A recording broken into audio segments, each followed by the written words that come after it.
చలికాలంలో చాలా మంది పొగలు కక్కే వేడినీటి స్నానమే చేస్తుంటారు. అయితే ఇలా వేడి నీళ్లతో స్నానం చేయడం వల్ల శరీరానికి హాయిగా ఉన్నా లేనిపోని సమస్యలు ఎదురవుతాయని నిపుణులు చెబుతున్నారు.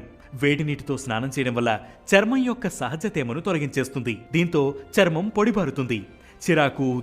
చికాకు, దురద, పగుళ్లు ఏర్పడే ఛాన్స్ ఉంది. అంతేకాదు వేడినీటి వల్ల శరీరంలో ఉండే కెరటిన్ కణాలు దెబ్బతినే అవకాశం ఉంది. చాలా మంది తరచూ వేడి నీళ్లతో స్నానం చేసేందుకే మొగ్గు చూపిస్తారు. కానీ ఇలా చేయడం అంత మంచిది కాదని డెర్మటాలజిస్టులు కూడా చెబుతున్నారు.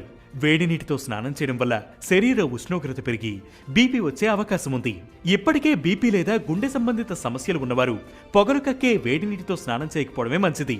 వేడి నీటితో స్నానం చేసిన తర్వాత కొందరికి తల తిరుగుతున్నట్లు అనిపిస్తుంది. శరీరం బలహీనంగా, అలసటగా మారుతుంది. ఎక్కువ వేడి నీటితో స్నానం చేయడం వల్ల తలనొప్పి, డీహైడ్రేషన్, వికారం, మూర్ఛ లాంటి సమస్యలు కూడా వచ్చే ప్రమాదం ఉంది.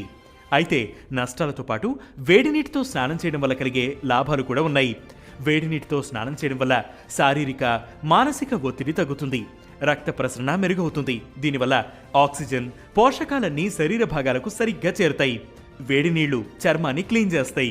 కాబట్టి పొగలు కక్కే నీళ్లకు బదులు గోరువెచ్చని నీటితోనే స్నానం చేయాలని నిపుణులు సూచిస్తున్నారు. దానివల్ల చలి నుంచి ఉపశమనం లభించడంతో పాటు ఆరోగ్యాన్ని కాపాడుకోవచ్చు.